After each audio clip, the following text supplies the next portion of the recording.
देखते हैं आज आपके पार्टनर की करंट एनर्जी अभी क्या चल रही है।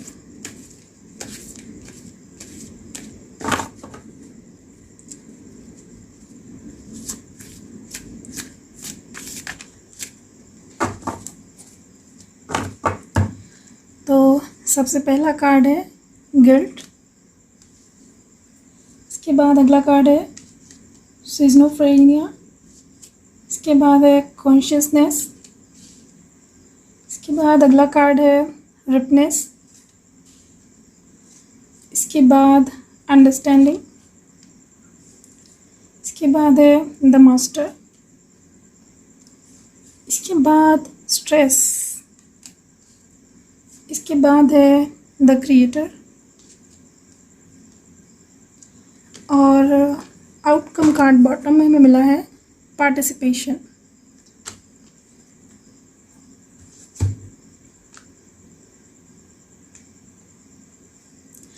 तो आपके पर्सन की करंट एनर्जी अभी आपके लिए कुछ इस तरह से चल रही है।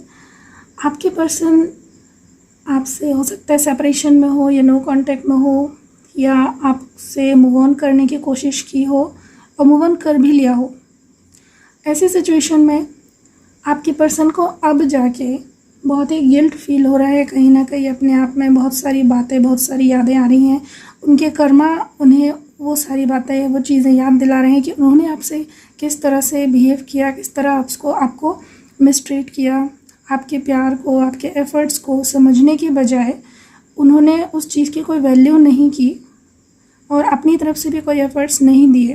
कोई रिस्पॉन्स, कोई सपोर्ट जो प्रॉपर उन्हें देना चाहिए था वो उन्होंने नहीं दिया। उस चीज़ को उन्होंने उतना सीरियसली नहीं लिया। तो ये चीज़ें आपसे दूर होने के बाद अब जब उन्हें कर्मा ट्रिगर कर रहे हैं तब उन्हें रियलाइज़ हो रही हैं और उन्हें बहुत ज़्यादा गिल्ट फील हो रहा है इस चीज़ के बारे में सोच के कि उन्होंने आपके साथ कितना गलत किया। और ये सारी चीज़ों की वजह से अब आपके पर्सन के अंदर कहीं ना कहीं अवेकनिंग हो रही है और ये अवेकनिंग ही आपकी तरफ उनको लेकर आएगी। जैसे ये शुरुआत हो चुकी है कि आपके साथ जो गलत किया वो चीज़ें रियलाइज़ होने लगी हैं, तो इसके साथ ही आपकी वैल्यू भी अब उनकी नज़र में बढ़ने लगी है।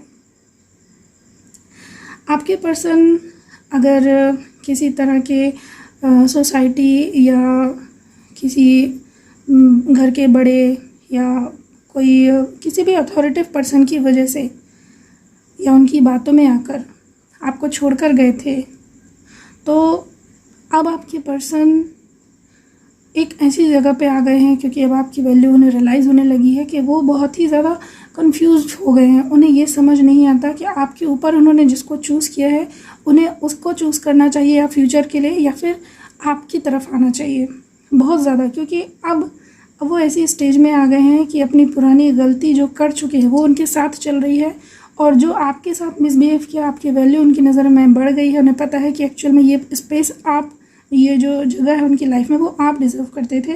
तो अब वो दो लोगों में इक्वली कंफ्यूज हो चुके हैं, दो सिचुएशन में बुरी तरह से फंस चुके हैं। अगर ये थर्ड पार्टी है, आपके पर्सन हो सकता है, अगर मैरिड है तो ये उनकी वाइफ हो सकती है, या फिर अगर आपके पर्सन अगर आप मैरिड हैं आपके पर्सन के साथ तो हो सकता है ये कोई थर्ड पार्टी हो सकती है, या फिर ये हो सकता है कि आप लोगों की मैरिज नहीं हुई है तो फिर ये आपके पर्सन और आपकी फैमिली हो सकती है। जैसे कि आप और आपके पर्सन की फैमिली में से किसी एक को उन्हें चुनना हो।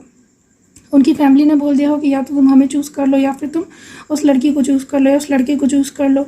तो आपके पर्सन ने अपनी फैमिली को आपके ऊपर चूज़ किया हो, लेकिन अब उन्हें दोनों चीज़ें ही चाहिए और अब वो दोनों में कन्फ्यूज़ हैं कि मैं दोनों को एक साथ नहीं पा सकता हूँ और किसको चुनूँ और किसको छोड़ूँ। ऐसी सिचुएशन में आ गए वो। तो इस वजह से आपके पर्सन को बहुत ज़्यादा स्ट्रेस भी फील हो रहा है और अब उनके अंदर, जैसे मैंने आपसे कहा है कि एक अवेकनिंग हो रही है, तो ये एक अच्छा साइन है। हालांकि अभी वो एक बैड फेज से, एक टफ़ टाइम से ज़रूर सफ़र कर रहे हैं, लेकिन ये उनकी अवेकनिंग का ही पार्ट है। उनके कर्मा रिलीज़ हो रहे हैं। जो थर्ड पार्टी है उसकी भी रियलिटी उनके सामने आएगी इस फेज़ में और आपकी तरफ ज़्यादा से ज़्यादा क्लैरिटी मिलती जाएगी। उनके कॉन्शियस माइंड में और ज़्यादा आपकी तरफ उनका विज़न क्लियर होता चला जाएगा। उन्हें ये समझ में आ जाएगा कि अगर वो आपके साथ होते हैं तभी उनके लिए उनकी लाइफ में सुकून है, खुशियाँ है। अदरवाइज़ अगर वो किसी और के साथ रहने की, किसी और के साथ एडजस्ट करने की कोशिश भी करते हैं तो वो खुश नहीं रह सकते हैं, वो ऑल टाइम स्ट्रेस में ही रहते हैं। आपके पर्सन और आप, हो सकता है आप लोगों ने बहुत ज़्यादा प्लानिंग की हो अपने फ्यूचर की पास्ट में, लेकिन वो चीज़ें हो नहीं सकी, किसी भी वजह से आप लोगों का सेपरेशन हुआ। तो अब आपके पर्सन वापस से सारी चीज़ें ठीक करना चाहते हैं और आपके साथ फिर से उन्हीं ड्रीम्स को रियलिटी में कन्वर्ट करना चाहते हैं, उन ड्रीम्स को सच करना चाहते हैं। अगर आप लोगों की बात कमिटमेंट पे आके रुक गई थी तो आपके पर्सन आपको कमिटमेंट देना चाहते हैं। अगर आपकी बात मैरिज पर आकर रुक गई थी तो मैरिज करना चाहते हैं। अगर मैरिज होने के बाद आप लोग किसी वजह से सेपरेट हुए थे, किसी फैमिली की वजह से, थर्ड पार्टी की वजह से, किसी की भी वजह से, तो अब आपके पर्सन अपनी और आपकी लाइफ को एक करके अपनी फैमिली लाइफ को आगे बढ़ाना चाहते हैं फ्यूचर के लिए। और इसके अलावा आउटकम कार्ड है पार्टिसिपेशन। तो अब आपके पर्सन आपके साथ पूरी तरह से इक्वल गिव एंड टेक करना चाहते हैं अपनी लाइफ में। जितना आप उनसे प्यार करती है, जितना आपने उनसे प्यार किया है, जितना उन्हें रिस्पेक्ट दिया है, जितना अपना डेडिकेशन इस रिलेशनशिप में दिया था, अब वही सब आपके पर्सन भी देना चाहते हैं। और अपना 100% देने के साथ साथ वो ये चाहते हैं कि आप दोनों का रिलेशनशिप पहले की तरह अच्छा हो जाए और वो इस जो गिल्ट है, स्ट्रेस है, ये परेशानियां हैं, थर्ड पार्टी के साथ रहते हुए भी खुश नहीं है, ये सारी चीज़ों से वो बाहर निकल जाए। तो ये बहुत अच्छी बात है कि आपके पर्सन के कर्मा रिलीज़ होना शुरू हो गए हैं, उनकी अवेकनिंग होना शुरू हो गई है। ये एक अच्छा साइन है कि आप लोगों का यूनियन रियूनियन बहुत ही जल्द होगा। अब देखते हैं कि आपके पर्सन का नेक्स्ट एक्शन आपकी तरफ क्या होगा और कब तक होगा।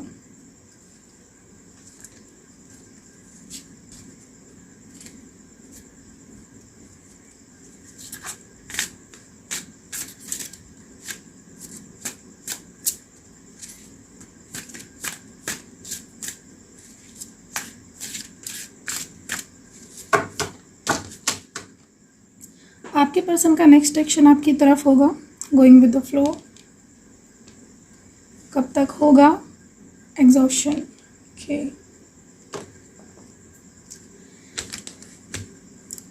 तो आपके पर्सन का जो नेक्स्ट एक्शन आपकी तरफ होने वाला है वो कुछ इस तरह से होगा कि ये सारी सिचुएशन जो मैंने अभी आपको बताई है, इस सारी सिचुएशन को वो डिवाइन की मर्ज़ी मानकर, अपनी डेस्टिनी मानकर सफ़र करते जाएंगे। और यहाँ पर डिवाइन पर पूरा ट्रस्ट उनका बढ़ता जाएगा, क्योंकि अब आपके पर्सन स्पिरिचुअल भी होने लगेंगे। अगर अभी तक स्पिरिचुअल नहीं थे तो स्पिरिचुअलिटी की तरफ उनका जो ध्यान है, उनका जो विश्वास है, वो और ज़्यादा बढ़ता जाएगा। और स्पिरिचुअलिटी में आने की वजह से आपके पर्सन को मन में शांति महसूस होना शुरू होगी। उन्हें डिवाइन से बहुत सारे गाइडेंस मिलना शुरू होंगे। एंजल्स भी आपकी तरफ उन्हें भेजने के लिए काफ़ी सारे साइंस और सिंक्रोनिसिटीज़ भी दिखाएगी। तो आपके पर्सन उन्हीं सारी चीज़ों को ट्रस्ट करते हुए, डिवाइन पे फेथ रखते हुए, उन चीज़ों को फॉलो करते हुए आपकी तरफ आएंगे डिवाइन टाइम पे। और यहाँ पे क्योंकि आप भी जानते हैं कि डेस्टिनी जो डिवाइन ने बना के रखी है, उस डेस्टिनी से कोई लड़ नहीं सकता है, ना ही उसके आगे या पीछे अपनी किसी भी प्लान को एग्जीक्यूट कर सकता है। तो यहाँ आपके पर्सन भी उसी चीज़ को फॉलो करेंगे और ये बहुत अच्छी बात है।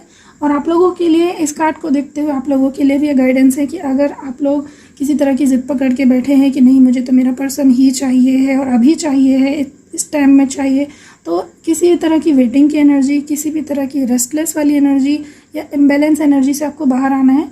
तभी आपके पर्सन इस तरह से गोइंग विद द फ्लो वाली एनर्जी में रहते हुए कंफर्टेबल होकर इस जर्नी को पूरा करके आपकी तरफ उतनी ही जल्दी आ पाएंगे। तो आपको इस बात का ध्यान रखना है। और ये नेक्स्ट एक्शन कब तक होगा आपके पर्सन का आपकी तरफ? तो आपके पर्सन का नेक्स्ट एक्शन आपकी तरफ हो सकता है 9 घंटे में, 9 दिन में, या फिर 9 हफ्ते में।